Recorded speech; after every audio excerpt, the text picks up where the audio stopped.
Fala pessoal, bem-vindo ao canal Só Mais Um Dev. Meu nome é João e no vídeo de hoje eu quero trazer para vocês uma aula sobre Git. Vamos falar sobre alguns conceitos e uma demonstração prática de como utilizar no nosso dia a dia. Então, se você é novo por aqui, considere se inscrever no canal, deixar aquele like, compartilhar esse vídeo. Bora lá! Eu sempre gosto de começar explicando conceitualmente o que a gente vai trabalhar. E como nossa aula hoje é sobre Git, vou explicar para você o que é Git. Então, Git nada mais é do que uma ferramenta de gerenciamento de código, né? Ele não é o único, mas é o mais popular. E por que eu preciso de um sistema de gerenciamento de código? O primeiro ponto que faz a gente escolher por uma ferramenta dessa é para versionamento de código. Todo mundo que já fez um TCC, um trabalho de colégio, já passou por essa situação em que você tinha várias versões do mesmo arquivo para ter referência de que ponto você parou. Então você tinha o TCC corrigido, o TCC escrevendo, o TCC final, e aí você usa isso como versionador manual de arquivos e isso se aplica também quando a gente fala de código. Porque imagina o seguinte, você tem uma versão do seu código e essa versão precisa fazer uma alteração. Você tem uma nova demanda em cima daquele programa. O que você faz? Você tem que criar uma cópia da versão funcionando para evitar que qualquer coisa que você faça estrague aquela versão que funciona, mas você também precisa começar a implementar as novas funcionalidades, né?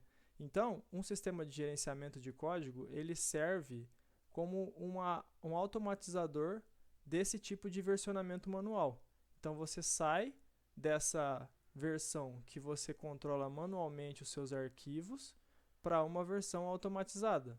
Além disso, ele é muito importante quando a gente fala de desenvolvimento colaborativo. O que é um desenvolvimento colaborativo? Quando mais de uma pessoa está trabalhando no mesmo código, né? Então, se você tem um segundo desenvolvedor trabalhando no mesmo projeto e você está desenvolvendo uma nova funcionalidade e o teu companheiro precisa resolver um bug na versão que está rolando atualmente, não tem como vocês trabalharem no mesmo código sem ter um sistema de gerenciamento de código por trás. Quais são os principais conceitos, né, palavras que você vai ouvir quando você pensar em Git, né? O conceito principal é o conceito de repositório, né? Então, o repositório ele é uma pasta que o Git vai monitorar para controlar todo tipo de alteração que aconteça ali dentro, né? Então, a tua pasta que você armazena o teu código, ela é só uma pasta. Mas quando eu crio um repositório dentro dela usando o Git, aquela pasta passa a ser controlada pelo Git e o Git entende tudo o que acontece de alteração ali dentro. O segundo conceito importante que você tem que saber é o conceito de commit, né? O commit é como se fosse um pacote com uma identificação única que ele contém todas as alterações feitas no código. Então, se eu faço um commit, é como se eu criasse um checkpoint com as alterações que eu quero que façam parte daquele commit, e aí eu registro ela com um identificador único, e aí eu sei exatamente o que foi alterado dentro daquele commit. Com aquele código eu consigo identificar exatamente as alterações que aconteceram envolvendo aquele commit. E por último, o conceito de branch, que a tradução livre é ramificação, né? E é exatamente isso que é uma branch dentro do Git. Eu pego o meu código e eu ramifico ele para fazer uma outra coisa. Com essa ramificação, isso permite que eu altere o novo sistema, ou a nova funcionalidade, ou escreva os novos códigos, sem afetar o código principal, até que eu resolva unificar essas alterações. Para demonstrar o Git na prática, eu trouxe aqui para você um exemplo bem básico utilizando HTML, porque a ideia aqui não é a gente trabalhar uma linguagem específica, mas sim entender o conceito e como que funciona essa parte de Git na prática, né? Então aqui eu tenho uma pasta vazia, nenhum arquivo, e aí eu vou, primeiramente, iniciar o meu repositório, né? Que é o que eu disse que é o conceito básico. Sem um repositório, eu não consigo utilizar Git. E aí, como que eu faço para criar um repositório novo? Existe um comando que é git init. Esse git init vai inicializar um repositório vazio dentro dessa pasta. A partir desse momento, toda alteração que eu fizer aqui dentro vai ser refletida e monitorada pelo Git. Então, a primeira coisa que eu vou fazer é criar um arquivo index. Um arquivo index.html. Esse index aqui vai ser uma página que eu vou criar uma página. Vamos supor que eu vou criar uma página para um restaurante. E aí aqui eu vou ter só um título, meu restaurante. Abrir ele aqui no meu Chrome. Certo? Então eu tenho uma página com um título aqui, meu restaurante. Se eu venho aqui e dou um git status, esse é o comando que vai mostrar o que aconteceu na minha pasta desde o meu último commit. Como a gente não tem nenhum commit, né, ele vai falar que ele tem alguns arquivos que não estão sendo monitorados, que é o nosso index.html. Então, o que eu vou fazer? Eu vou dar um comando git add dentro desse index.html. O que eu estou falando para o Git? Eu estou adicionando esse arquivo no que eu pretendo transformar num commit. Então, eu não necessariamente tenho que fazer um commit de todas as alterações. Eu posso dividir o meu commit, dividir as minhas alterações em vários commits. Então, quando eu quero especificar qual arquivo eu quero commitar, eu coloco com o comando git add. Existem plugins para fazer isso de uma forma visual, mas a ideia aqui é mostrar os comandos, porque se os conceitos ficarem claros, você consegue usar qualquer ferramenta. Eu estou acumulando as minhas alterações no que eu vou transformar num commit. Então aqui eu dei o git add index. Se eu der novamente um git status, ele ficou verdinho, porque agora ele está pronto para virar um commit. Quando ele está vermelho, se eu der um commit, aqueles arquivos em vermelho não vão fazer parte do meu commit. Quando eu dou um git add e aí sim ele fica verdinho, a partir desse momento eu posso dar um commit. Aí, o que eu faço? Como que eu faço para dar esse commit? Eu venho aqui e dou um commit "-m". Eu preciso de uma mensagem. Todo commit precisa de uma mensagem. É o que vai ajudar a gente identificar o que aquela alteração está fazendo. Então eu venho aqui, por exemplo, e dou um git commit "-m", página inicial.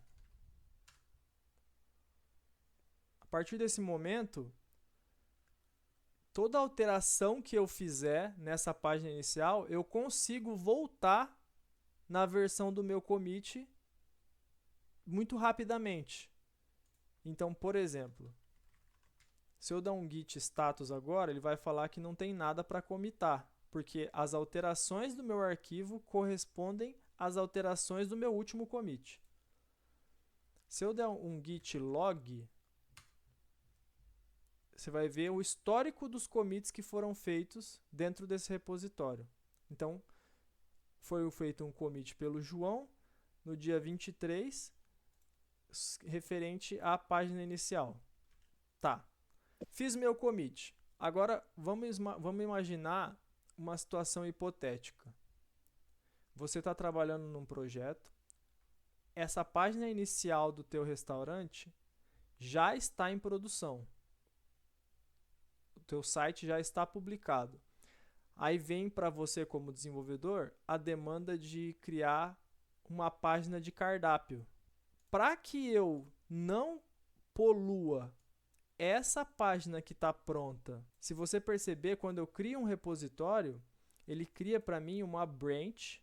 Lembra do conceito de branch, de ramificação? Ele cria uma branch chamada main. Ela pode chamar master, ela pode ter qualquer nome. Mas qual que é a ideia? Que nessa main fique o meu código de produção. Aquele código que está funcionando. Como você foi solicitado para que você fizesse uma nova página, uma página de cardápio, não é interessante que você faça essas alterações dentro da tua branch main, porque você estaria sujando um código que está funcionando. Aí a gente começa a entrar no conceito de ramificação, o conceito de branch. Quando uma demanda dessa vem para mim, o que eu tenho que fazer? Eu vou usar o comando git checkout -b. -b vai criar para mim uma nova branch. O comando checkout a gente utiliza para selecionar uma branch específica. Quando eu dou o comando -b, eu crio uma branch nova a partir da branch que eu estou usando atualmente. Então, se eu venho aqui e crio um comando, um checkout -b, a página de cardápio, você percebe que mudou a branch que eu estou, só que o código é exatamente o mesmo, porque eu fiz essa branch a partir da branch main, como se eu estivesse fazendo um clone daquele código em uma... Imagina naquele exemplo do TCC, é como se eu estivesse dando um Ctrl+C, Ctrl+V no arquivo e colocando o nome referente ao que ele significa. Então, estou na minha branch de cardápio, certo? Eu venho aqui e vou criar um novo arquivo, cardápio.html. Aqui também vai ser um HTML5. A diferença é que agora esse é o meu cardápio, certo? E aí aqui eu vou ter o meu cardápio, tá? Eu vou voltar na minha página principal e vou adicionar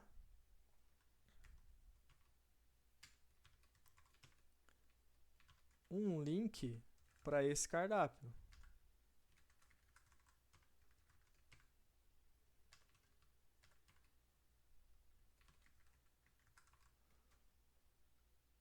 Quando eu atualizo esse arquivo, agora eu tenho um link para o meu cardápio e eu consigo acessar o meu cardápio por ele. Só que eu terminei minha alteração, certo? Eu vou lá e dou um git status. Digamos que eu não tenha terminado a minha alteração ainda, tá? Que eu ainda tenho coisas para fazer. A situação é a seguinte: antes da página de cardápio, foi solicitado para adicionar um logo na página. Imagina que foi solicitado para incluir o logo do restaurante na página principal. Só que eu não posso vir aqui e colocar o logo nessa versão, porque essa versão ainda não está pronta. Concorda? Essa página é mais complicada, ela vai levar mais tempo para se desenvolver. Se eu não estou utilizando o Git, como que eu faço para aplicar isso numa outra branch? Eu vou commitar essa alteração aqui, tá? Então eu dou um git status, ele vai me mostrar que eu modifiquei o arquivo index e que eu adicionei o cardápio. Se eu der um comando git add ponto, eu adiciono todos os meus arquivos. Então eu vou aqui dar um commit -m página cardápio. Eu vou colocar em andamento, porque ainda não está pronta. Quero que você entenda que isso não está pronto ainda. E aí, como que eu faço para adicionar o logo na principal sem liberar o cardápio? Porque ele não está pronto, eu não posso liberar meu cardápio antes dele estar pronto. Então eu consigo fazer a alternância dessas branches usando o comando checkout. E quando eu dou um checkout na main, dentro dessa branch o cardápio não existe e o menu não existe. Então quando eu atualizo, eu volto para aquela página do meu commit inicial. Com isso, eu consigo vir aqui e adicionar a minha logo eu tenho uma imagem aqui que vai ser minha logo. Eu consigo vir aqui antes do título e adicionar a minha logo.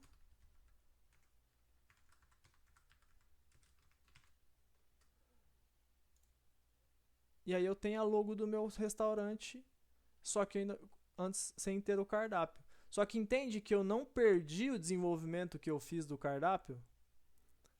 Aquilo que eu já trabalhei, eu não preciso jogar fora para implementar algo novo. O conceito de branch me permite ter desenvolvimentos em paralelo. Então ele serve tanto para um desenvolvimento com outro desenvolvedor, quanto você mesmo. Você pode estar trabalhando num projeto Git sozinho, desenvolvendo várias funcionalidades ao mesmo tempo, sem que uma esteja impactando na outra. Com isso, eu posso vir aqui na minha main e dar um novo comando add, um commit novo, por exemplo, adicionado logo. Pronto, minha página inicial tem a logo. Agora eu vou voltar para o meu desenvolvimento, para o meu cardápio. Eu dou um git checkout, página de cardápio. Quando eu volto para o cardápio, a logo não existe aqui. Mas eu tenho o meu acesso ao cardápio. Tá entendendo a importância de trabalhar com branches? Um desenvolvimento não atrapalha o outro. E aí, como que eu faço para que o... Aí a ideia é que a tua branch sempre esteja sincronizada com o desenvolvimento da main, ou da tua branch principal, para evitar que aconteça o que a gente chama de conflito de código. Um conflito acontece quando duas pessoas mexem no mesmo trecho de código ao mesmo tempo. Para evitar que isso aconteça, a gente tem que manter a nossa branch de desenvolvimento atualizada. Como que eu faço isso? Eu venho aqui, dou um comando git rebase main. Então o rebase é como se eu estivesse reposicionando as minhas alterações para o topo da pilha. Eu pego as alterações que estão diferentes da minha, aquelas que tem na main, que não tem na minha, jogo para debaixo da minha e coloco as minhas alterações no topo. Então, quando eu dou um git rebase main, ele automaticamente joga para mim as alterações que eu tinha lá na branch principal para a minha branch de desenvolvimento. Então, agora apareceu a logo aqui e eu ainda tenho o link para o meu cardápio aqui. Eu unifiquei as duas branches, trouxe tudo o que eu tinha feito na main para cá e tudo o que eu tinha feito agora, a minha branch de desenvolvimento, minha página de cardápio, tem todas as alterações, mais as alterações do cardápio. Então vamos lá. Estamos desenvolvendo nossa página de cardápio. Eu vou aqui, eu vou dar um git checkout na main para voltar para a branch principal.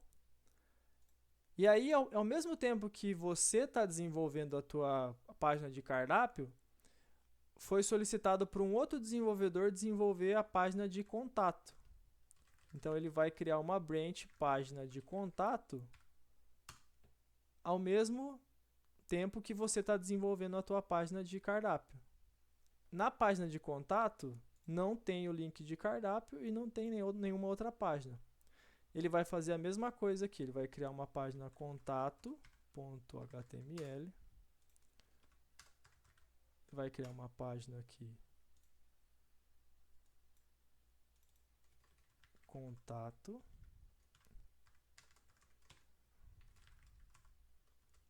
e aí lá na página inicial, ele vai fazer o mesmo link que foi feito, só que agora, ao invés de ser para a página de cardápio, é um link para a página de contato.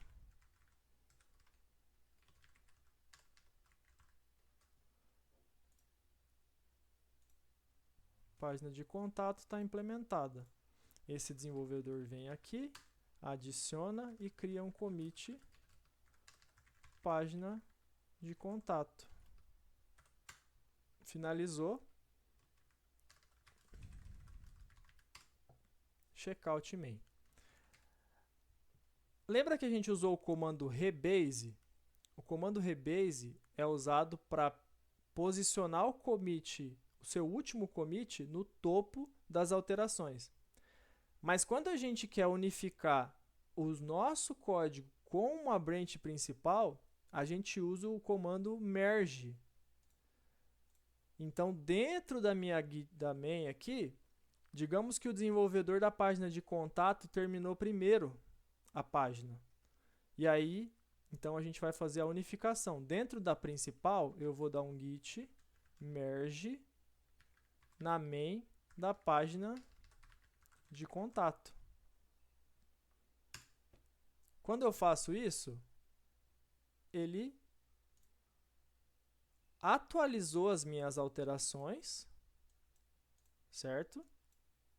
E agora, quando eu dou um git log, aparece aqui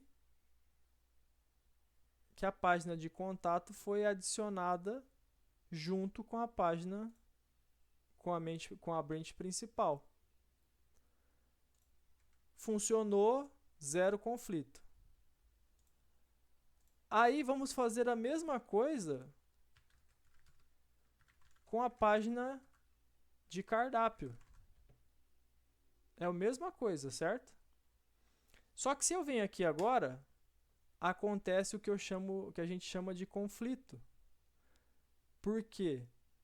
Porque uma das alterações, ambos mexeram no mesmo trecho de código, na linha 12 e 13. E aí o Git não tem a inteligência o suficiente para resolver isso. Então, como que se resolve isso? Né? Eu posso, primeiramente, abortar esse merge. Esse merge tem conflito. Eu não posso fazer esse merge. O que o meu desenvolvedor tem que fazer? Ele tem que ir lá na branch da página de cardápio resolver esse conflito. Então ele vai fazer um rebase da main. Vai acontecer o mesmo problema, só que aí ele vai ter que resolver isso aqui da melhor forma possível. Nesse caso é muito fácil, eu posso remover esses indicadores do Git aqui, porque eu sei que tem que aparecer os dois links, cardápio e contato. Ah, o cardápio tem que aparecer na frente do contato. Então eu venho aqui, faço a alteração.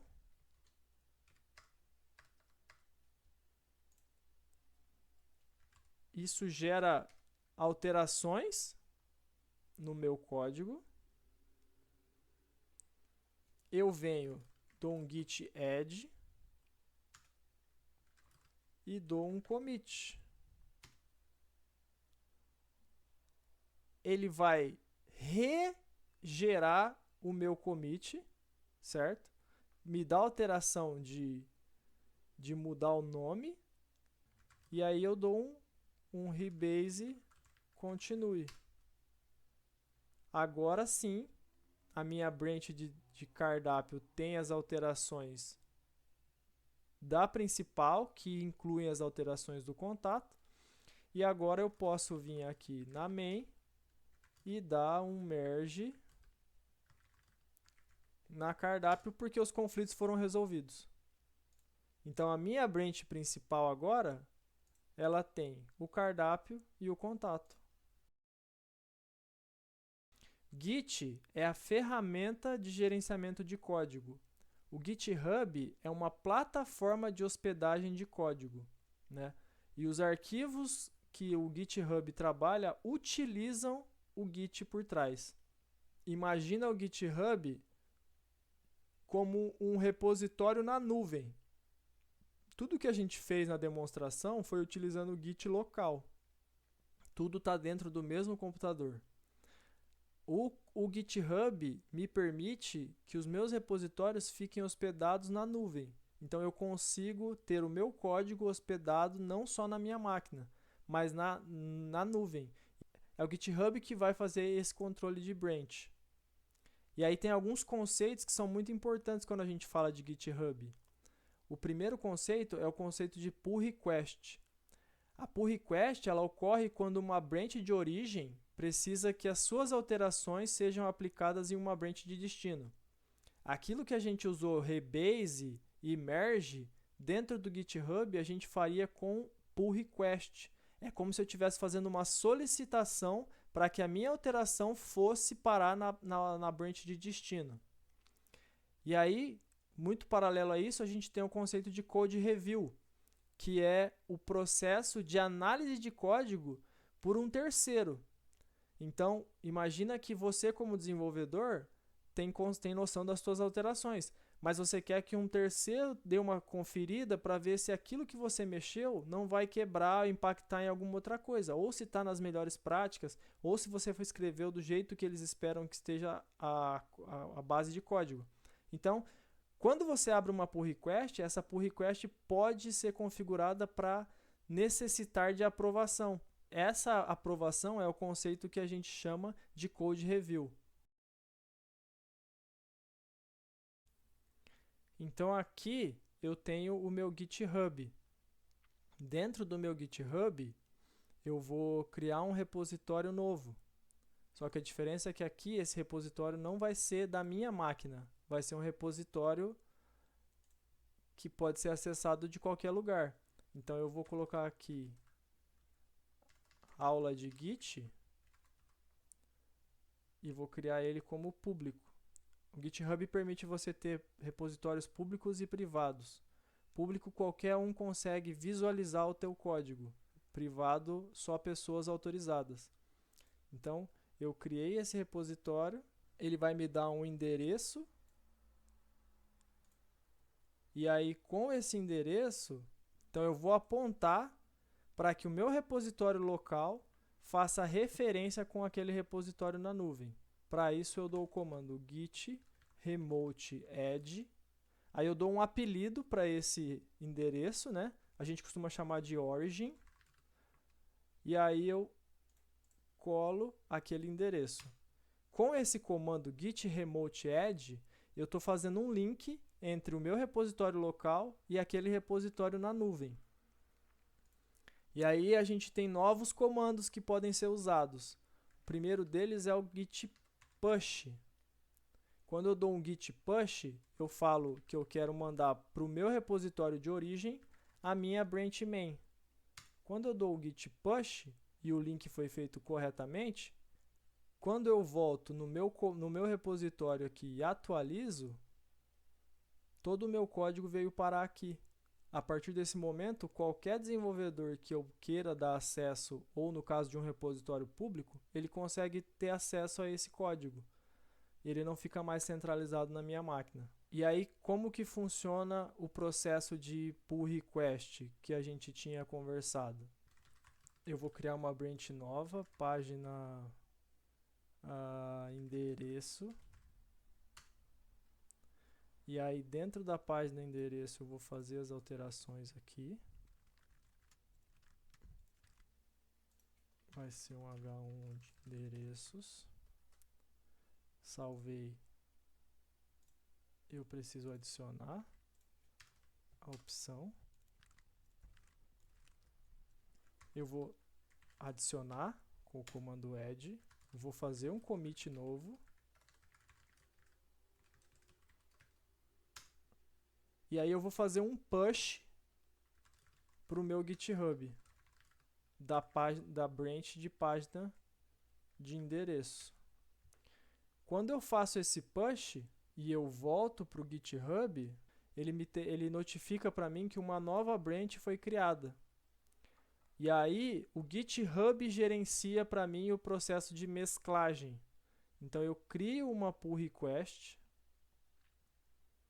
eu consigo colocar descrição, explicar as minhas alterações, e aí visualmente o outro desenvolvedor tem acesso a todas as alterações realizadas. Eu dou o create pull request, e a partir daí um outro desenvolvedor pode vir aqui e fazer o merge. Ele vai confirmar o merge automaticamente o conteúdo da minha página de endereço foi parar na minha branch principal. Ao invés de fazer o comando de merge manual, dentro da minha Git, da minha branch principal, eu dou o comando pull.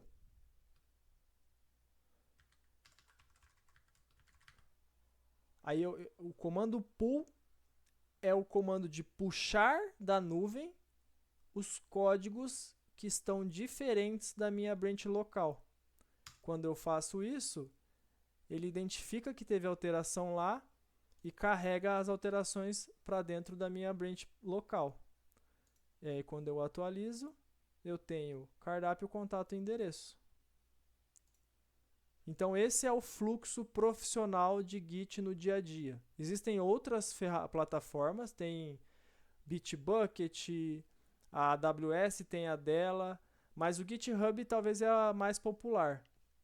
Então, o fluxo é alterações locais, crio o repositório lá no GitHub ou na nuvem que eu queira utilizar, faço as alterações, dou um push, dentro do GitHub eu crio as minhas pull requests, elas são aprovadas, mergeadas, e aí eu dou um comando pull para trazer as alterações para dentro da minha branch local.